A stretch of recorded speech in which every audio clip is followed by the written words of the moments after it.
ಒಂದು ಟಿವಿ ಇದ್ದಂಗೆ ಇದು ಕೇವಲ ನಮ್ಮ ರಾಜ್ಯ ಅಥವಾ ನಮ್ಮ ಭಾರತ ದೇಶದಲ್ಲಿ ಮಾತ್ರ ಇಲ್ಲ, ಇಡೀ ವಿಶ್ವದಲ್ಲಿಯೇ ಇದರ ಒಂದು ದೊಡ್ಡ ಪಿಡುಗಾಗಿದೆ.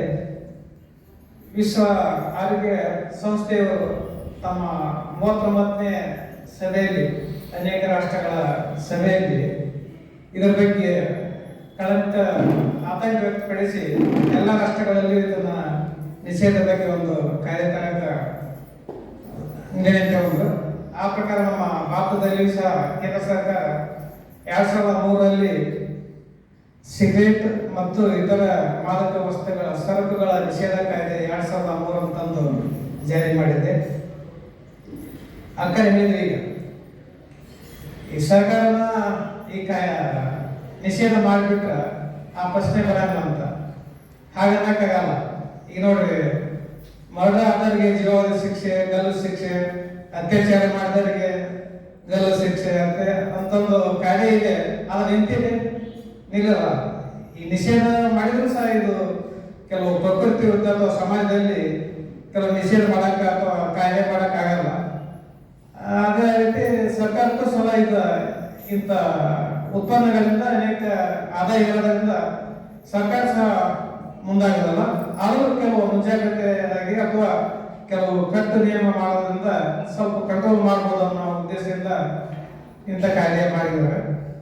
ಈಗ ನೋಡಿ, ಫ್ಯಾಮಿಲಿ ಪ್ಲಾನಿಂಗ್ ಅಂತ ಮಾಡಿದ್ರು, ಪೂರ್ಣ ನಿಷೇಧ ಮಾಡೋಕ್ಕಾಗಲ್ಲ. ಅದಕ್ಕೆ ನಾವು ಅನ್ನಕ್ಕಾಗಲ್ಲ, ಗೌರ್ಮೆಂಟ್ ಅದನ್ನ ಮಾಡಿಬಿಟ್ಟು ನಿಷೇಧ ಮಾಡೋಕ್ಕೆ ಆಗಲ್ಲ.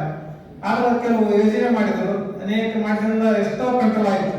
ಇಲ್ಲದ ಎಷ್ಟೋ ನಮ್ದು ಈಗಿರೋ ಜನಸಂಖ್ಯೆಗಿಂತ ಡಬಲ್ ಟ್ರಿಬಲ್ ಆಗ್ತಿತ್ತು. ಈಗ ಅದು ಉಲ್ಟಾ ಆಗಿದೆ. ನಮ್ಮ ಆಂಧ್ರ ಪ್ರದೇಶ ಸರ್ಕಾರ ಹೆಚ್ಚು ಮಕ್ಕಳು ಆದ್ರೆ ಅವರಿಗೆ ಪ್ರೋತ್ಸಾಹನ ಕೊಡ್ತಂತ ಮಾಡ್ತಾರೆ. ಅಂದ್ರೆ ಫ್ಯಾಮಿಲಿ ಪ್ಲಾನಿಂಗ್ ವಿರುದ್ಧ ಕಾಯ್ದೆ ಮಾಡೋ ಒಂದು ಪ್ರೋತ್ಸಾಹ ಕೊಡೋ ಒಂದು ಸಂದರ್ಭ ಬಂದಿದೆ. ಈ ಕಾಯ್ದೆ ಪ್ರಕಾರ ಈ ಸಾರ್ವಜನಿಕ ಸ್ಥಳಗಳಲ್ಲಿ ಬಸ್ ಸ್ಟ್ಯಾಂಡ್, ರೈಲ್ವೆ ಸ್ಟೇಷನ್, ಏನಾಯ್ತು ಒಟ್ಟು ಪಾರ್ಕ್, ಪಬ್ಲಿಕ್ ಸ್ಥಳದಲ್ಲಿ ಇದನ್ನ ಮಾಡೋದು ಅಪರಾಧ ಅಂತ. ಅದೇ ರೀತಿ ಅಲ್ಲ, ಅಪ್ರಾಪ್ತ ಮೈನರ್ ಮಕ್ಕಳಿಗೆ ಈ ನಿಷೇಧ ಮಾಡಿದ್ದು. ಅದೇ ರೀತಿ ಶಾಲೆ, ಕಾಲೇಜು ಅವುಗಳಿಂದ ಒಂದು 100 ಅಡಿ ಅಂತರದಲ್ಲಿ ಇದನ್ನು ಮಾರಾಟ ಮಾಡಂಗಿಲ್ಲ ಅಥವಾ ಸೇವನೆ ಮಾಡಿದ ಶಿಕ್ಷೆ. ಅದೇ ರೀತಿ ಕೆಲವು ಮುಂಜಾಗ್ರತಾ ಕ್ರಮವಾಗಿ ಈ ಸರ್ಕಾರ ಕಾಯ್ದೆ ನಿಷೇಧ ಇದ್ರೂ ಸಹ ಏನು ಅಕಸ್ಮಾತ್ ಶಾಲೆ ಕಾಲೇಜ್ ಹೋಗಿ ಪಕ್ಕದಲ್ಲಿ ಮಾರಾಟ ಮಾಡೋದು ಅಥವಾ ಮಕ್ಕಳಿಗೆ ಪ್ರೋತ್ಸಾಹ ಕೊಟ್ಟು ಅವರಿಗೆ ನಿಷೇಧ ಇದ್ದು ಸಹ ಮಾಡ್ತಾರೆ, ಅದಕ್ಕೆ 1000 ರೂಪಾಯಿ ದಂಡ ಮತ್ತು 2 ವರ್ಷದವರೆಗೆ ಶಿಕ್ಷೆ ಅಂತ. ಒಂದ್ಸಲ ಅಪರಾಧ ಮಾಡಿ ಸೆಕೆಂಡ್ ಟೈಮ್ ಮತ್ತು ಪುನಃ ಅಪರಾಧ ರಿಪೀಟ್ ಮಾಡಿ ಮತ್ತು ಡಬಲ್ 5,000 ರೂಪಾಯಿ ದಂಡ ಮತ್ತು 3 ವರ್ಷ ದಂಡ ಶಿಕ್ಷೆ ಅಂತ. ಇಂಥ ಕಠಿಣ ಕಾಯ್ದೆ ಮಾಡಿದ್ರು ಸಹ ಇನ್ನೂ ಅದು ವಿರುದ್ಧವಾಗಿ ನಡೀತಾ ಇದೆ. ಮತ್ತಿನ್ನು ಜಾಹೀರಾತನ್ನು ನೀಡ್ತಾರೆ ಕೆಲವರು, ಈ ಸೆಲೆಬ್ರಿಟಿಗಳಂತದ್ದು ಫಿಲ್ಮ್ ಆಕ್ಟರ್, ಕ್ರಿಕೆಟ್ ಪ್ಲೇಯರ್ಸ್ ಎಲ್ಲ ಇದ್ರ ಬಗ್ಗೆ ಜಾಹೀರಾತು ಕೊಡ್ತಾರೆ. ಅದು ಸಹ ಅಪರಾಧ. ಜಾಹೀರಾತು ಇದ್ರ ಬಗ್ಗೆ ನಿಷೇಧ ಇದ್ರೂ ಸಹ ಇದು ಪ್ರೋತ್ಸಾಹ ಕೊಟ್ಟರೆ ಅದು ಅವ್ರಿಗೆ ಶಿಕ್ಷೆ ಆಗ್ತೈತಿ. ಜೊತೆಗೆ ಯಾವುದೇ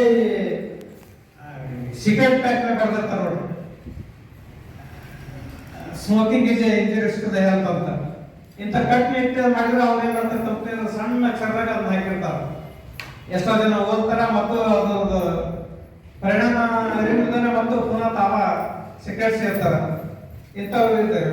ಆಮೇಲೆ ಸಾರ್ವಜನಿಕ ಸ್ಥಳದಾಗ ನಿಷೇಧ ಅಂತ ಒಂದು ಬೋರ್ಡ್ ಹಾಕ್ಬೇಕಂತ ಹಾಕಿರ್ತಾರೆ. ಪ್ರತಿಯೊಂದು ಇದಕ್ಕೂ ನಿಷೇಧ ಹಾಕ್ಬೇಕಂತ. ಅಂದ್ರೆ ನಿಷೇಧ ಇರೋ ಒಂದು ಜಾಹೀರಾತು ಮಾಡಕ್ಕೆ ಅವಕಾಶ ಇಲ್ಲ. ಬೇರೆ ನಿಷೇಧ ಇರದೇ ಜಾಹೀರಾತು ಮಾಡ್ಬೋದು, ಸಾರ್ವಜನಿಕ ಸ್ಥಳದಲ್ಲಿ ಅಥವಾ ದ್ವಾರಬಾಗದಲ್ಲಿ ಎಲ್ಲಿ ಮಾಡ್ಬೋದು. ಬಟ್ ಈ ನಿಷೇಧ ಬಗ್ಗೆ ಕಡ್ಡಾಯವಾಗಿ ಅದನ್ನ ನಿಷೇಧ ಬಗ್ಗೆ ಬೋರ್ಡ್ ಹಾಕೋದು ಅಥವಾ ಇದು ಮಾಡೋದು. ಆಮೇಲೆ ವಿಡಿಯೋ ಮುಖಾಂತರ ಈ ಟಿವಿಯಲ್ಲಿ ಪ್ರಸಾರ ಆಗಬೇಕಾದ್ರೆ ನಡು ಮಧ್ಯೆ 2 ನಿಮಿಷ 10 ನಿಮಿಷ ಇದ್ರ ಬಗ್ಗೆ ನಿಷೇಧ ಬಗ್ಗೆ ಅಪಾಯದ ಬಗ್ಗೆ ಒಂದು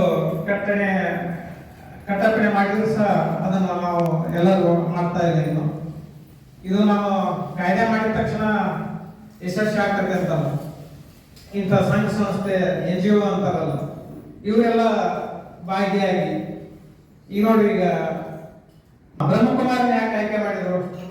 ಕೇಂದ್ರ ಸರ್ಕಾರ ಅನೇಕ ಮಹತ್ವದ ಯೋಜನೆಗಳಿಗೆ ಈ ಬ್ರಹ್ಮಕುಮಾರ ಸಹಯೋಗದಲ್ಲಿ ಮಾಡ್ತಾ ಇದೆ. ಈಗ ಅಕ್ಕರು ಹೇಳಿದ 2000 ಇಸ್ವಿಯಾಗ ಇಡೀ ವಿಶ್ವಕ್ಕೆ ಶಾಂತಿ ಸಂದೇಶ ಕೊಡೋ ಬಗ್ಗೆ ಕೆಲವು ಕಂಪ್ಲೇಂಟ್ ಮಾಡಿ ನಾವು ಅದ್ರಾಗ ಭಾಗವಹಿಸಿದ್ವಿ. ಅದ್ರಾಗ ನಮ್ಮ ಕರ್ನಾಟಕ ಮುಂಚೂಣಿಯಲ್ಲಿತ್ತು. ಅದು ಇದು ನಮ್ಗೆ ಗೊತ್ತಿರಲಿಲ್ಲ, ನಮ್ಮ ಬೆಳಗಾವಿ ಜೋನ್ ಸೆಕೆಂಡ್ ಬಂದಿದ್ದು. ಅದಕ್ಕೆ ಈಗ ಏನು 6ರಿಂದ 20 ಮಟ್ಟ ಏನು ಇದು ನಶಾಮುಕ್ತ ಅಭಿಯೋಜನೆ ಇದೆ. ಇದರಲ್ಲಿ ನಾವೆಲ್ಲರೂ ಪಾಲ್ಗೊಂಡು ಈ ಸಲ ನಾವೆಲ್ಲ ದೊಡ್ಡ ಗುರಿ ಇಡಬಹುದು, ಫಸ್ಟ್ ರ್ಯಾಂಕ್ ಬರ್ಬೋದು ಇಡೀ ಭಾರತದಲ್ಲಿ.